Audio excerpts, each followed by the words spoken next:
आपने गंगा देखी होगी, कितनी शुद्ध तरीके से बहती है। फिर हम डालते हैं, जैसे जैसे वो दिल्ली, उत्तर प्रदेश यहाँ पे आती है तो इंडस्ट्री वेस्ट डाल डाल के उसमें, और ऋतु के हिसाब से जब ऋतु चेंज होती है तो उस हिसाब से फल और फूल भी हमें पेड़ पौधे जंगल प्रदान कर देते हैं। तो किसी समय अच्छी बारिश होती है, अच्छा उत्पादन होता है किसी साल, और किसी साल सूखा पड़ जाता है, किसी साल बाढ़ आ जाती है। अगर ऐसा है, अगर ऑटोमेटिकली कर रही है तो ये सब क्यों हो रहा है? लोग, किसान लोग सब वेट कर रहे हैं, आड़ोती के लोग, बारिश ही नहीं हो रही है। हर व्यक्ति अपने स्वार्थ के लिए भाग रहा है, कोई कहीं से पहाड़ खोद रहा है, कोई कहीं से जंगल काट रहा है।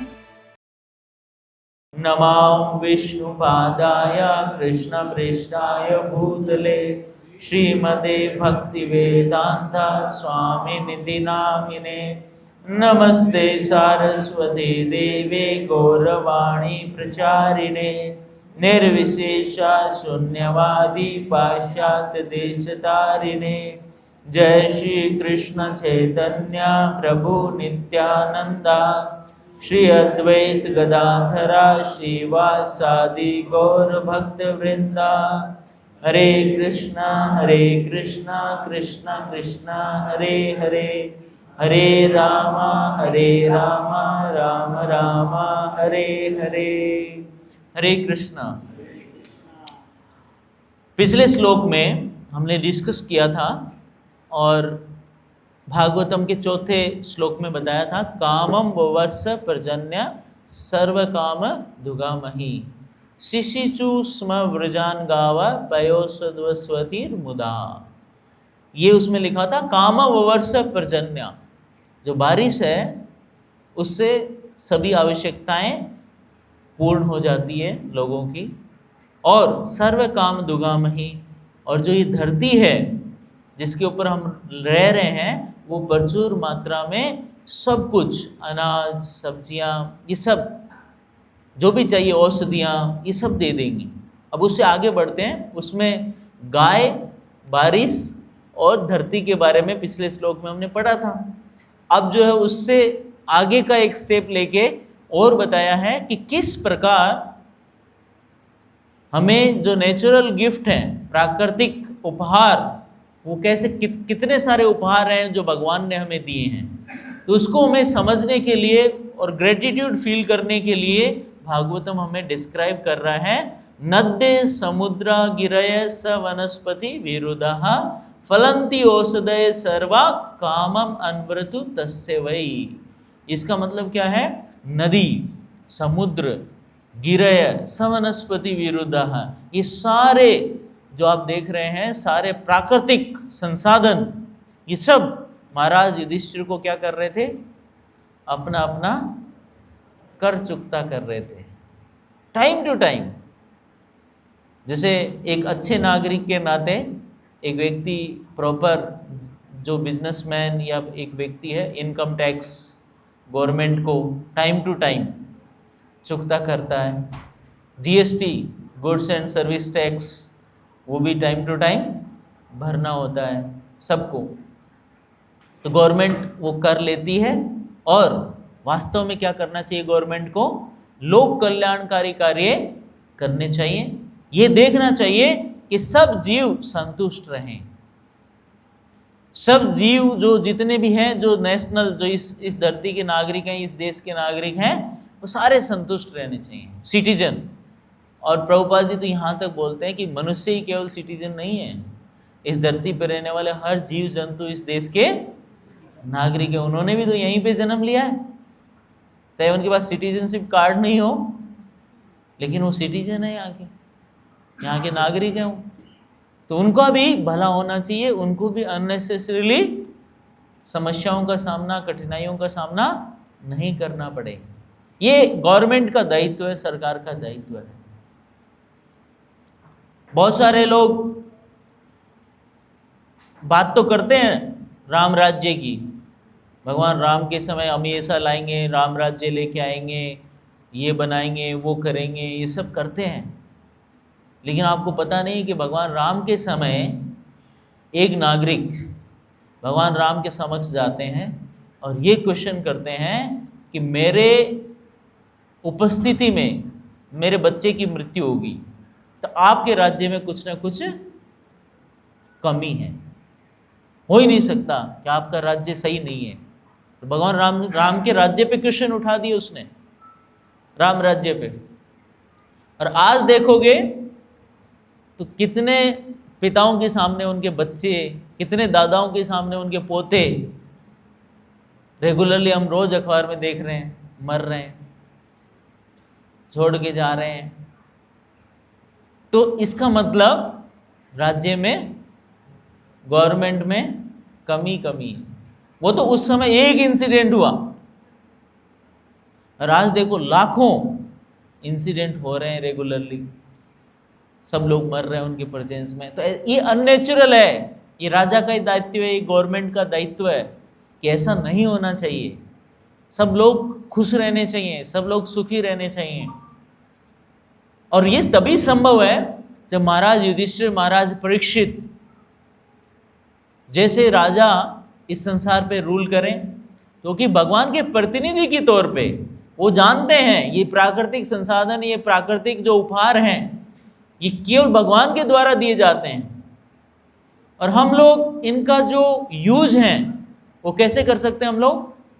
हम लोग भगवान की सेवा के लिए इनका यूज प्रॉपरली कर सकते हैं।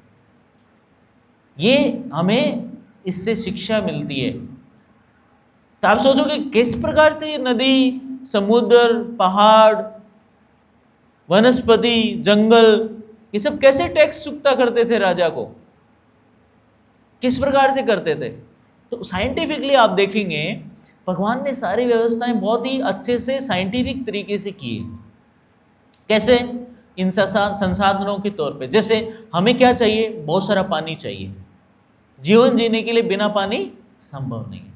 तो भगवान ने बहुत बड़ा स्टॉक पानी का समुद्र के रूप में संरक्षित कर रखा है, उसको सेव कर रखा है। और वो पानी खराब नहीं हो तो उसके अंदर क्या डाल रखा है?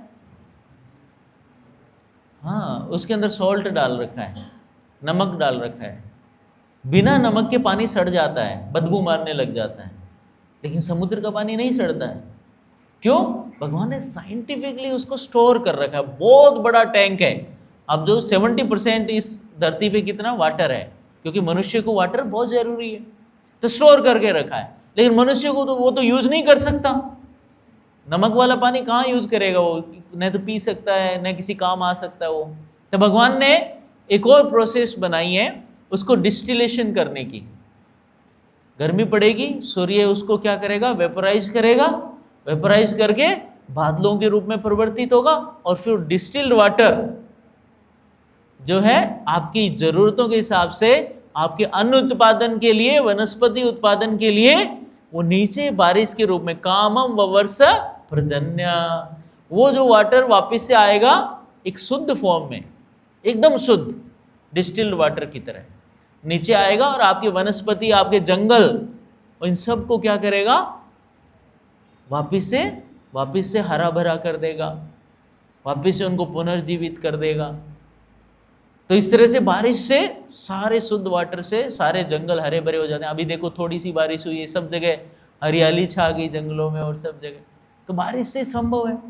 बाकी आप देखो कि फिर हम क्या 2 महीने ही थोड़ी चाहिए, बारिश तो 2 महीने ही होती है। अब 2 महीने ही थोड़ी पानी की पूर्ति हो जाएगी, हमें तो पूरे साल चाहिए, पूरे साल चाहिए। तो भगवान क्या करते हैं? हम जैसे बहुत बड़ा घर बनाते हैं, टॉप फ्लोर पे सबसे ऊपर ले जाके क्या करते हैं? टैंक बनाते हैं, टंकी। 5000 लीटर, 2000 लीटर, अपनी आवश्यकता के अनुसार 1000 लीटर, 2000 लीटर, 2 टंकी, 3 टंकी, इस तरह से सबसे ऊपर वाले फ्लोर पे स्टोर करते हैं। और फिर रोजाना मोटर चलाते हैं, पंप करते हैं, और वाटर वो टैंक भरते हैं। भगवान का भी ये पंपिंग प्रोसेस है। समुद्र से नीचे से पानी उठाते हैं बारिश से पंप के द्वारा, और ऊपर भेजते हैं, और वो पंप से कहाँ लगाते हैं? हाँ, और बारिश जहाँ पे जरूरत है वहाँ सब जगह बारिश दे देते हैं। और उसके बाद थ्रू आउट द ईयर, साल के बाकी महीनों में जो यूज़ करना है उसके लिए बहुत बड़ी बड़ी झीलें हैं माउंटेन्स के अंदर, जो हम लोग देख भी नहीं सकते ऊपर जाके। और वो माउंटेन, वो झीलें हैं, वहाँ पे स्टोर कर देते हैं पानी को। ऊपर टैंक में ले जाके, और पूरे साल भर उन झीलों से नदियां बहती हैं, पूरे साल भर बहती हैं, जिनको हम लोग पेरिनियल रिवर बोलते हैं, जो पूरे साल भर आती रहती है। गंगा, यमुना, सरस्वती और अलकनंदा, ब्रह्मपुत्र, सतलुज और चंबल रिवर, कैसे भूल गए, कोटा की रिवर पूरे साल भर बहती है, हमें पानी देती है कोटा में। तो ये क्या है, कहाँ से आ रहा है? साल भर पानी आ रहा है ना, और हमें मिल रहा है। तो भगवान का प्रोसेस है, पंपिंग प्रोसेस, पंपिंग के द्वारा पूरे साल भर पानी देती है।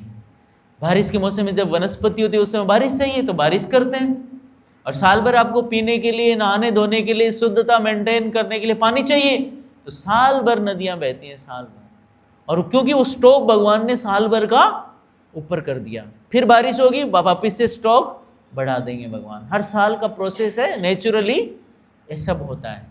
तो नदी जो साल भर हमारे जीव जरूरतों का सामान देती है।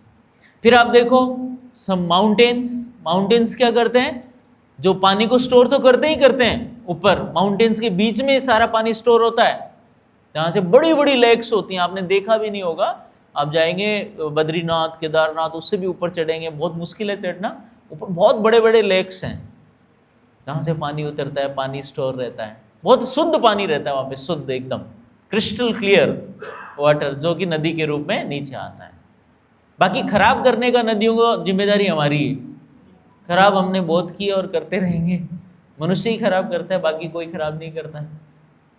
हरिद्वार तक आती है मैदानी इलाके में, तब तक नदी कितनी प्योर, आपने गंगा देखी होगी कितनी शुद्ध तरीके से बहती है। फिर हम डालते हैं, जैसे जैसे वो दिल्ली, उत्तर प्रदेश यहाँ पे आती है, तो इंडस्ट्री वेस्ट डाल के उसमें फैक्ट्रियाँ चला के, उद्योग चला के, जो सारी गंदगी हम लोग उसकी नदियों में बहा देते हैं और उसको गंदा कर देते हैं। बाकी भगवान का अरेंजमेंट परफेक्ट है, भगवान शुद्ध पानी उपलब्ध करा रखा है हम सब लोगों को दैनिक जीवन के लिए। समुद्र हमें बहुत सारे मिनरल और औषधियाँ मिलती हैं समुद्र, माउंटेन्स पे बहुत सारी औषधियाँ होती हैं, जंगलों के साथ पहाड़ों में भी औषधियाँ होती हैं। रत्न, वैल्यूबल जो मेटल्स है वो पहाड़ों से मिलते हैं, रत्न मिलते हैं पहाड़ों से। फिर समुद्र केवल स्टॉक नहीं है, समुद्र मोती देते हैं, जैसे पिछले में पढ़ा था, जब बारिश होती है तो परफेक्ट नक्षत्र, ग्रह नक्षत्र अलाइन होते हैं, तब बारिश होती है, तो सब जो बूंदे हैं बारिश की वो क्या बन जाती है, मोती बन जाते हैं। समुद्र में मोती बारिश से बनते हैं, बारिश फालतू नहीं है समुद्र में बारिश मोती बनाने के लिए होती है, तो मोती बन जाते हैं, रत्न बन जाते हैं वहाँ पे। जैसे आप रूबी और ये सब स्टोन्स देखते हैं, बहुत ही वैल्यूबल स्टोन्स होते हैं, ये सब बनते हैं, रत्न बनते हैं समुद्र में। समुद्र रत्न दे देता है, वैल्यूबल मेटल्स भी देता है, बहुत ही इंपॉर्टेंट चीज़ें समुद्र दे देता है। फिर जंगल क्या देते हैं, हमारे जलाने के लिए फ्यूल दे देता है, लकड़ियाँ। उसके अलावा जंगल क्या देता है, वनस्पतियाँ दे देता है, सब्जियाँ दे देता है। और ऋतु के हिसाब से, जब ऋतु चेंज होती है उस हिसाब से फल और फूल भी हमें पेड़ पौधे, जंगल प्रदान कर देते हैं।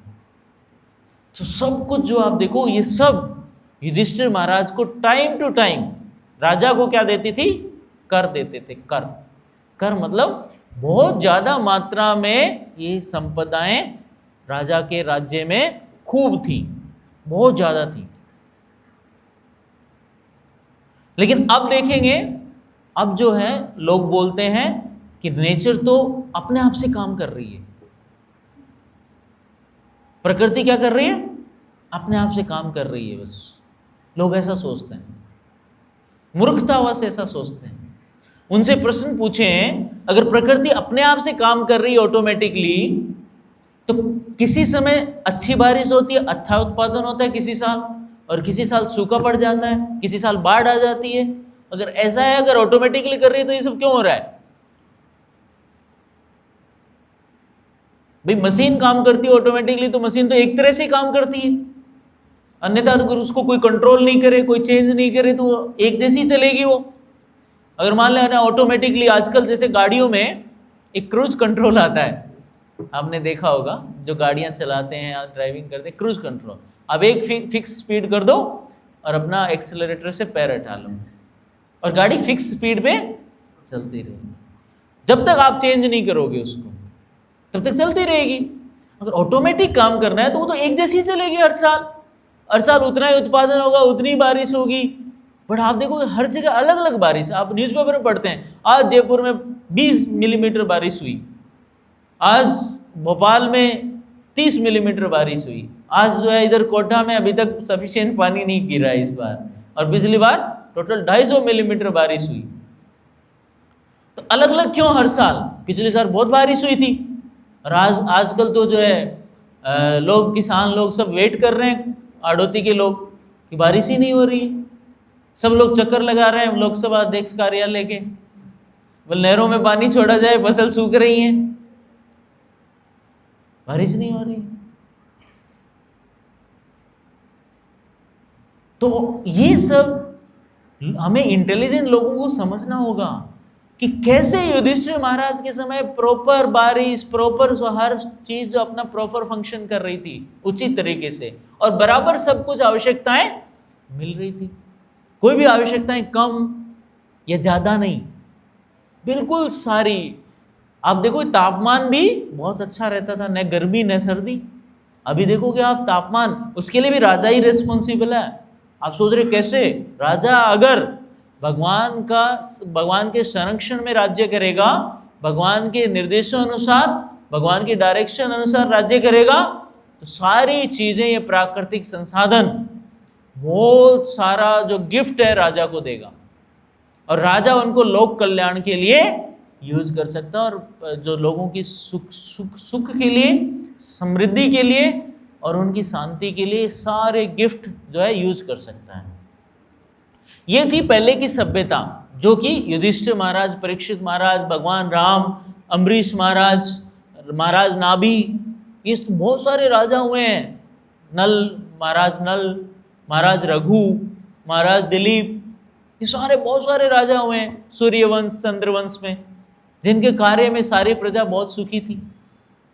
आज के विपरीत, आज जो प्रभुपाद जी बोलते हैं, आज का क्या है? डेमोक्रेसी। सब कुछ जनता के लिए, जनता का जनता द्वारा शासन, और जनता सफिशिएंटली एजुकेटेड नहीं है। जनता ऑलमोस्ट शास्त्र बोलते हैं कोई एजुकेशन नहीं है जनता को, कि किस तरीके से ये मूल्यों को, इनको जो ये प्राकृतिक संसाधनों का संरक्षित करके किस प्रकार से ये उपहार प्राप्त करें, इसका कोई एजुकेशन नहीं है। हर व्यक्ति अपने स्वार्थ के लिए भाग रहा है। कोई कहीं से पहाड़ खोद रहा है, कोई कहीं से जंगल काट रहा है, कोई कहीं से नदी का जो है दोहन कर रहा है, नदी में से सैंड खोद रहा है, बिना किसी रेगुलेशन के अपने अपने फायदे के लिए लोग छूट पड़े हैं। क्या होगा इससे, क्या प्रभाव पड़ेगा, किसी को कोई मतलब नहीं है। कैसे प्रकृति डिस्टर्ब हो रही है, इसको किसी को मतलब ही नहीं। अपने स्वार्थ के लिए जनता भाग पड़ी है।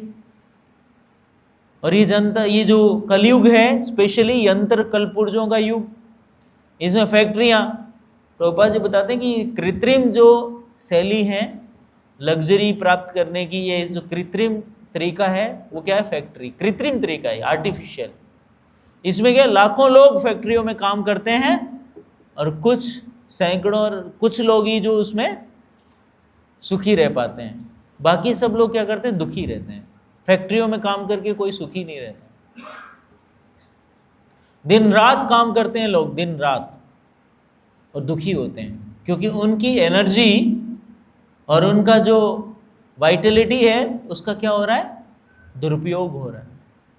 और कुछ लोग इससे बैठ के सो कॉल्ड तथाकथित आनंद महसूस करते हैं। तथाकथित, वो भी रियल आनंद नहीं है, भौतिक तथाकथित जो है वो बोलते हैं कि हम सुखी हैं, कृत्रिम दिखावा करके। सभी लोग सुखी नहीं रह सकते। इस सिविलाइजेशन, ये जो सभ्यता चल रही है, इससे सभी लोग, सर्व जैसे होता है ना, शास्त्र बोलते हैं सर्वे भवन्तु सुखिनः, सर्वे सन्तु निरामया, सर्वे भद्राणि पश्यन्तु, मां कश्चित् दुख भाग भवेत्, कोई दुख भागी नहीं हो। ये इस मॉडर्न आधुनिक सभ्यता में तो संभव नहीं है। ये सब चीजें भगवान के गिफ्ट इस तरीके से नहीं मिलेंगे। इससे तो स्कैरसिटी, आप देखोगे ना, दरिद्रता, स्कैरसिटी बढ़ती जा रही है। कुछ लोग जो रिच हैं वो बहुत ज्यादा रिच हो चुके हैं, जो गरीब है वो बहुत ज्यादा गरीब हो चुके हैं। इसको प्रभुपाद जी एक वर्ड यूज किए, ईश्वरीय साम्यवाद की विचारधारा। ईश्वरीय साम्यवाद, ईश्वरीय साम्यवाद इस सिविलाइजेशन में संभव नहीं है। वो केवल और केवल संभव है महाराज युधिष्ठिर तथा परीक्षित जैसे राजाओं के पद चिन्हों का अनुसरण करने से, तभी ईश्वरीय साम्यवाद संभव है। जब परीक्षित महाराज कली पुरुष को जो है अरेस्ट कर लेते हैं, उसको बंदी बना लेते हैं कली पुरुष को, और कली पुरुष क्या करता है, चारों ओर पाप कर्म फैलाता था, गाय को हर्ट कर रहा था कली पुरुष। तो परीक्षित महाराज ने बंदी बना लिया उसको, और कली पुरुष हाथ जोड़ के परीक्षित महाराज से बोलता है कि मैं भी तो आपके राज्य का नागरिक हूं। उन्होंने बोला, परीक्षित महाराज ने, तो बोले मैं कहाँ रहूं? बोल तुम वहां चला जा जहां मेरा राज्य नहीं है। बोले पूरी धरती पे तो आपका राज्य है, मैं कहाँ चला जाऊं? पूरे इस लोक पे तो आपका राज्य है, तो मैं भी आपका प्राणी हूं, आपके राज्य का प्राणी हूं, मेरे को भी स्थान दिया जाए। तो परीक्षित महाराज ने बोला कि जहां पे ये 4 प्रकार के एक्टिविटीज हो वहां चले जाना था। कौन कौन से एक्टिविटीज उन्होंने बताए? जहां पे मांसाहार हो रहा हो, जहां पे एनिमल किलिंग यानी मीट ईटिंग, और जहां पे नशा पता हो रहा हो, जहां ड्रिंकिंग, इथेनॉल जहां पिया जा रहा हो, अल्कोहल जहां पिया जा रहा हो वहां पे, और जहां पे वेश्यावृत्ति हो रही हो, इलिसिट रिलेशन जहां मेंटेन किए जा रहे हो वहां पे, और चौथा जहां पे जुआ खेल रहे हो। ये 4 जहां पे एक्टिविटीज हो रही हो वहां चले जाना। तो उस समय कली पुरुष बोले ये भी नहीं हो रही है आपके राज्य में। बहुत ही मुश्किल से ढूंढने पे मिलती थी, मिल ही नहीं रही है वहां पे। उस समय ये एक्टिविटीज होती ही नहीं थी। और कलयुग में अब देखो, ये तो चारों एक्टिविटीज धमाकेदार, ऐसा एडवर्टाइजमेंट चल रहा है बस पूछो मत। लोग गेम खेल रहे हैं, स्पोर्ट्स खेल रहे हैं, तो सेलिब्रेशन भी शैंपेन से करते हैं, उससे नहा के। सोचो आप। और कुछ लोग जूते में डाल के पीते हैं, कितनी तो भयानक चीज, और उसको भी जूते में और डाल के फर्निश करके, चरणामृत जूते, भगवान का चरणामृत नहीं पिए तो जूते में डाल के पिएंगे। बिल्कुल सही बात। इस तरह से लोग कर रहे हैं। अब देखो कि बाहर निकल जाओगे तो आपको हर कोने पे रोड के जो है, एक रोड पे जाओगे तो 10 दुकानें दो अंग्रेजी एवं देसी शराब, चौथ माता शराब। इस तरह से बहुत सारे जो है, इस तरह से माता के नाम पे और उसके नाम पे आपने बहुत सारे देखे होंगे। सरकारी भांग का ठेका कहीं जगह जगह आपको दिख जाएंगे, जगह जगह चारों ओर यही है। शराब, जुआ कर, कैसीनो आजकल तो ऑनलाइन भी हो गया है। लगाओ पैसे ऑनलाइन। बहुत सारे स्पोर्ट्स पे लगाओ, स्पोर्ट्स चल रहे हैं अभी, विंबलडन चल रहा है, फीफा चल रहा है, ये लोग कितना जो है उसके ऊपर सट्टाबाजी करते हैं। ये सब क्या है? जुआ ही है। जुआ, और ओपनली जुआ। मांसाहार तो पूछो ही मत। ऑथराइज शॉप्स हैं, KFC, मैकडोनल्ड्स, ये सब मार मार के पशुओं को। कोई बोलता है कि मैं तो केवल परचेज करता हूँ, मैं थोड़ी मारता हूँ, मैं खाली पैकिंग वाला लाता हूँ मीट और खाता हूँ। तो ओपनली इतने सारे मांसाहार के शॉप्स उस समय नहीं दिखते थे, इतना ही वैश्यालय जो चल रहे हैं। ऑनलाइन ऑफलाइन, कितने सारे। तो ये उस जमाने में परीक्षित महाराज के समय ढूंढने पे भी नहीं मिलते थे। तो कली पुरुष फिर परेशान, बोले ये भी नहीं है आपके राज्य में, क्या करूं मैं, तो स्थान तो दो, आपका नागरिक हूं। फिर परीक्षित महाराज ने उनको अलाउ कर दिया किस में रहने के लिए, बोले जहां पे एक्सेसिव सोना हो ना उसमें घुस जाना। अब देख लो सोने के लिए भी बहुत लड़ाई होती है कलयुग में। माताजी पिताजी गए नहीं उससे पहले भाई भाई लड़ते हैं, जब तो अंतिम संस्कार नहीं होता उससे पहले ही लठ बजाते हैं, मर देंगे मार लेंगे। जो प्रॉपर्टी रखी है तिजोरी में सोना चांदी, उसके लिए लड़ाई हो जाती है। तो ये कली का प्रभाव है सारा। प्रभुपाद जी बताते हैं जब आदमी तेसाम सतत युक्ता नाम, भगवत गीता में भी लिखा है, तेसाम सतत युक्ता नाम भजताम प्रीतिपूर्वक ददाति ददामि बुद्धि योगम तम ये नमाम उपयांति थे। भगवान बुद्धि देते हैं जब हम लोग सिंसियरली भगवान की सेवा में लगे रहते हैं। सारी जरूरतें भी भगवान पूरी की सकते। तेसाम नित्य अभियुक्ता नाम योग क्षेमम वहामि हम। जब नित्य कॉन्स्टेंटली जो व्यक्ति भगवान की सेवा में लगा है उसके लिए भगवान सारे गिफ्ट, जो चीज उसके पास नहीं है भगवान पर्सनली उसको पूरा करते हैं, जो चीज उसके पास है उसको क्या करते हैं भगवान संरक्षित करते हैं, उसकी रक्षा करते हैं। प्रभुपाद जी बताते हैं कि जब लंदन में छोटी सी जगह पे टेम्पल बना, एक बरी स्ट्रीट थी, BURY बरी स्ट्रीट में, वहाँ पे टेम्पल बनाया। वो बहुत कंजेस्टेड स्थान था, बहुत छोटा सा, भक्त लोग प्रॉपरली बैठ नहीं पाते थे, इतना कंजेस्टेड था। तो प्रभुपाद जी बोलते हैं कि देखो कृष्णा ने देखा कि मेरे भक्त लोग बिना मांगे उन्होंने आपको दे दिया भक्ति वेदांत मैनर, बहुत बड़ा घर दिया। आज जो टेम्पल लंदन में मैनर, भक्ति वेदांत मैनर, भगवान ने भेज दिया। भगवान के एजेंट सब जगह, ऐसे नहीं, कई बार होता है कि भगवान पर्सनली देते हैं, पर्सनली तो हम नहीं है, तो भगवान के सब जगह हाथ और पैर हैं, सर्वतः पाणी पादम, भगवान के एजेंट, भगवान की शक्तियां हर जगह काम कर रही हैं। सरप्राइजिंगली आपने भी कभी फील किया होगा कि हम कुछ चीज का भगवान की सेवा में, हमने तो खूब फील किया है।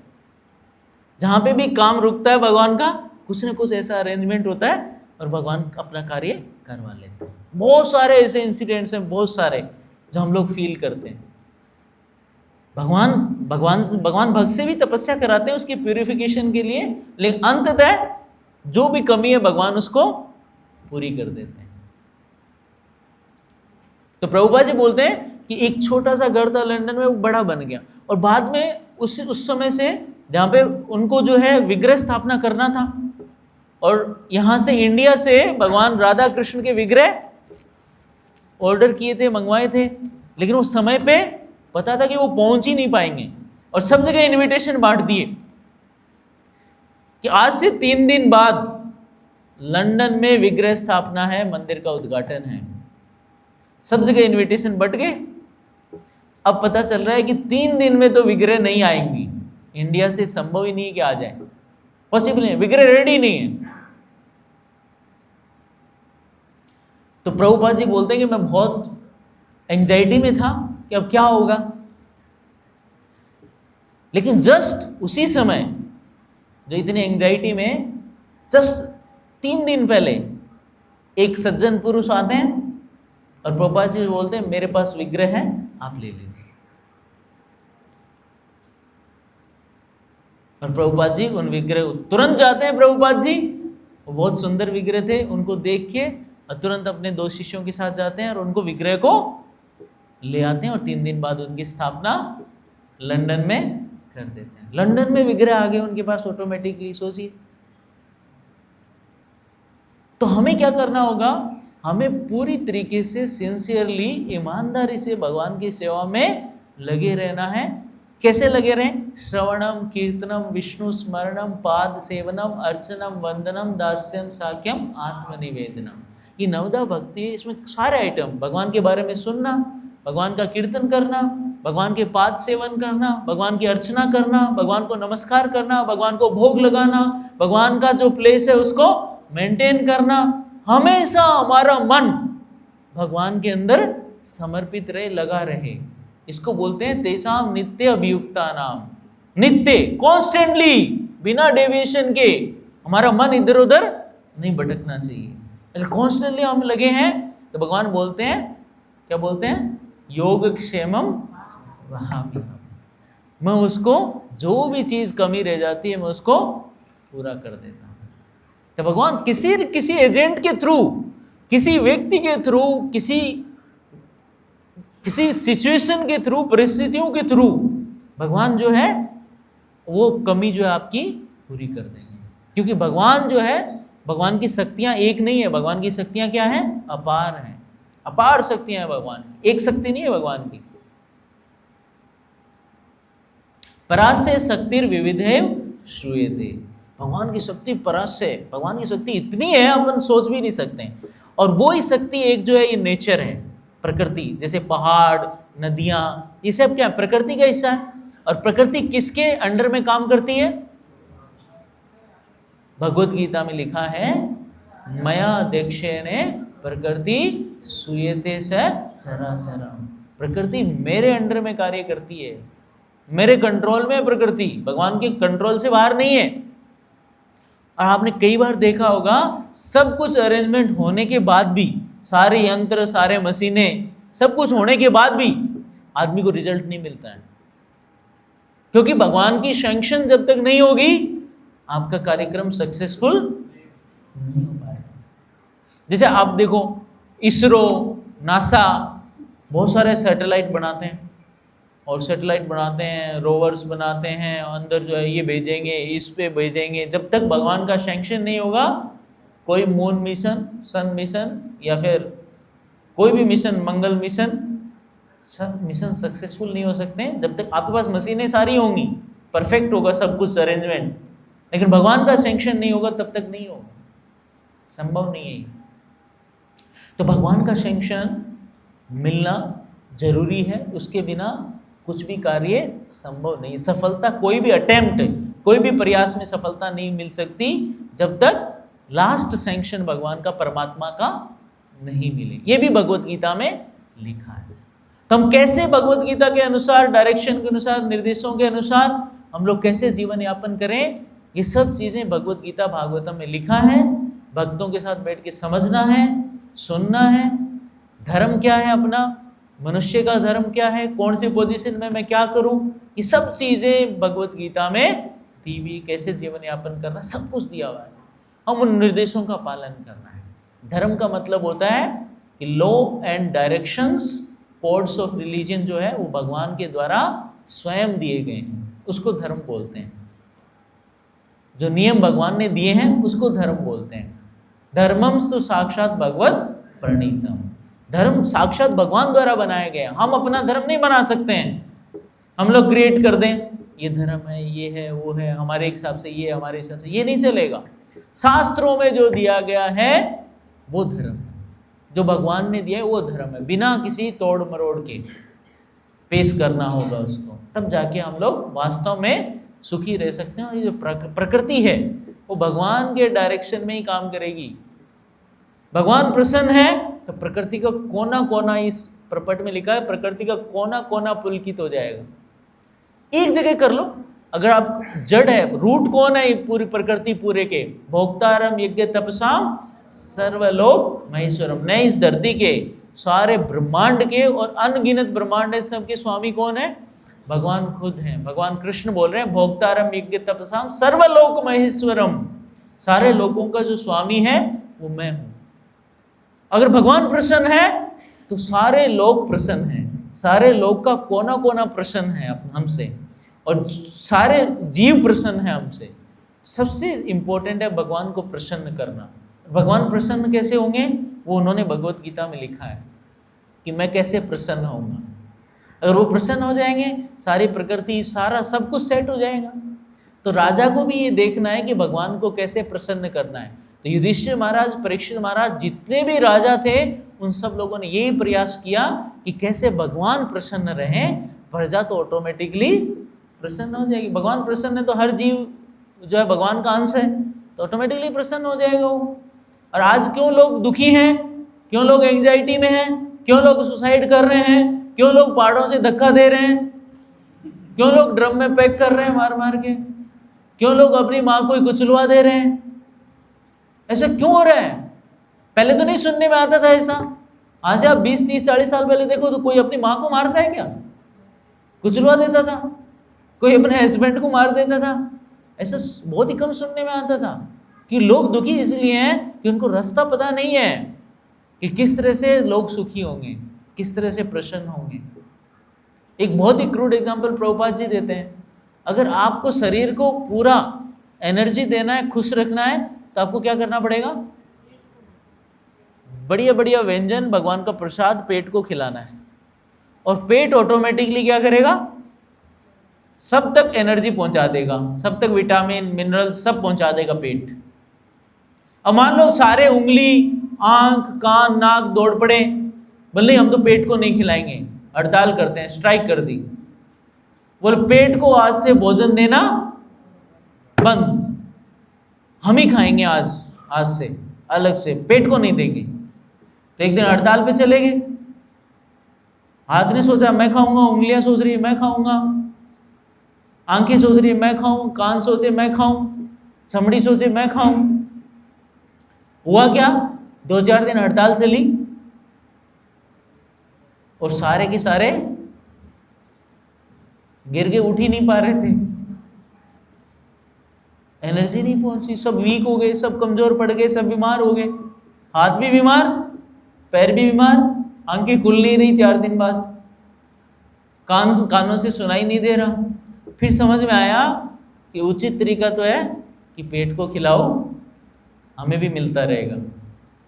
पेट खाएगा तो सबको, सब तक एनर्जी पहुंच जाएगी, एक एक कोने कोने तक, शरीर के नाखून के एक छोटा सा हिस्सा ना, नाखून के नीचे, यहाँ तक भी विटामिन मिनरल्स पहुंच रहे हैं, बाल तक भी पहुंच रहे हैं, बाल के एक हिस्से में वहाँ तक भी पहुंच रहा है अगर हम पेट को खिला रहे हैं। तो ये एग्जाम्पल आप देखो, भगवान को अगर हम प्रसन्न रखेंगे, भगवान की सेवा में सब लोग संलग्न रहेंगे, भगवान को खुश रखेंगे, तो ऑटोमेटिकली सारे जीव खुश रहेंगे। प्रकृति का कोना कोना, पेड़ पौधे भी हमसे खुश रहेंगे कि ये मनुष्य अच्छे हैं, यहाँ पे खुश हैं वो लोग। गायें खुश रहेंगी, पशु खुश रहेंगे हमसे। अगर भगवान के विपरीत, भगवान की आज्ञा का पालन नहीं करेंगे, भगवान ने ये नियम बनाए, मांसाहार नहीं करना, नशा पता नहीं करना, अवैध स्त्री संबंध नहीं बनाना, अवैध जो है इलिसिट सेक्स रिलेशन नहीं रखना, और जुआ नहीं खेलना। ये किसने बनाए प्रिंसिपल? भगवान ने बनाए। और भगवान के प्रिंसिपल्स का हम फॉलो करेंगे, उन सिद्धांतों को, तो भगवान खुश होंगे। भगवान खुश होंगे तो सारे प्राणी खुश हो जाएंगे। सब कुछ दिया हुआ है, हमें पालन करना है बस। मनुष्य पालन नहीं कर रहा इसलिए दुखी है। बाकी सारे जीव प्रकृति के पालन कर रहे हैं नियमों का, उनको तो जरूरत ही नहीं है, उनका सिस्टम ऐसे बना हुआ, उनको जरूरत नहीं है। मनुष्य को जरूरत है, मनुष्य सबसे इंटेलिजेंट बनता है और आर्टिफिशियली फैक्ट्री बना के खुश रहना चाहता है, भगवान के निर्देशों का पालन नहीं करना चाहता है, आर्टिफिशियल लग्जरी चाहिए उसको। मनुष्य चाहता तो है, तो इसलिए एक पादरी बोलता है प्रभुपाद जी को कि लोग आज के दिन क्या चाह रहे हैं इस सभ्यता में? They want kingdom of God without God. वो भगवान का राज्य तो चाहते हैं, राम राज्य, लेकिन भगवान राम को और भगवान कृष्ण को नहीं चाहते हैं। उनको तो बाहर भेजना चाहते हैं कि भगवान राम नहीं रहे, भगवान कृष्ण नहीं, उनके निर्देशों का पालन नहीं करना है, बट उनका जैसा राज्य तो चाहिए, लेकिन वो संभव नहीं है भगवान के बिना। तो भगवान को सेंटर में रख के, भगवान का आज्ञा का पालन करके, सिंसियरली भगवान की भक्ति करके हम लोग वो राज्य प्राप्त कर सकते हैं, वो स्थान प्राप्त कर सकते हैं, हम खुश रह सकते हैं। बोले प्रभु जी ये तो संभव नहीं है, अब कैसे समझाएं नेताओं को, राजा ऐसा बने, कैसे गवर्नमेंट को कैसे चेंज करें? तो सबसे पहले चेंज क्या करना है? अपने आप को करना है, हमें करना है। हमें भगवान की सेवा में बहुत तन्मयते से लगना है, भगवत गीता का अध्ययन करना है, भक्तों से सुनना है, और मन मना भव मद भक्तो मदयाजी माम नमस्कुरु, भगवान कृष्ण की वर्शिप शुरू करनी है, भगवान के नाम का कॉन्स्टेंटली जप करना है। कलयुग में नाम संकीर्तन सबसे इंपॉर्टेंट है। तो सबसे पहले आप भक्त से मिलोगे, भक्त बोलेगा कि आपको चैंटिंग करना है, आपको नाम संकीर्तन करना है। क्योंकि यही हमारे हार्ट में चेंज लेके आएगा, ये हमारे हृदय को जो है निर्मल बनाएगा, हृदय को शुद्ध करेगा। इसलिए नाम संकीर्तन करना है। कलयुग का प्रोसेस है भगवान को वर्शिप करने का। हरे कृष्णा कृष्णा कृष्णा हरे हरे, हरे राम राम राम हरे हरे। बाकी कुछ हो नहीं हो, कम से कम भगवान का बैठ के नाम जप तो कर ही सकते हैं। धीरे धीरे आप देखोगे अगर हम लोग कॉन्स्टेंटली भगवान की सेवा में लगे हुए हैं, निरंतर लगे हुए हैं, तो भगवान सब कुछ जो हमें जरूरत है उसकी पूर्ति करते हैं। और इसका उदाहरण ये संस्था है, प्रभुपाद जी बार बार बोलते हैं ये संस्था इसका उदाहरण है, ये इसी से चल रही है। आप देखो, ग्लोरीफाई करो, भूख लगे तो प्रसाद लो और भगवान की सेवा में लगे रहो, चलता रहेगा सब कुछ। भगवान भेजते रहेंगे किसी न किसी के थ्रू, चलता रहेगा ये सब कुछ। भगवान के एजेंट मैंने बताया सब जगह है। इसी के साथ हम लोग यहीं पे विराम देंगे। किसी का कोई क्वेश्चन है? ग्रंथराज श्रीमद् भागवतम की, जगत गुरु श्रील प्रभुपाद की, निताई गौर प्रेमानंदे।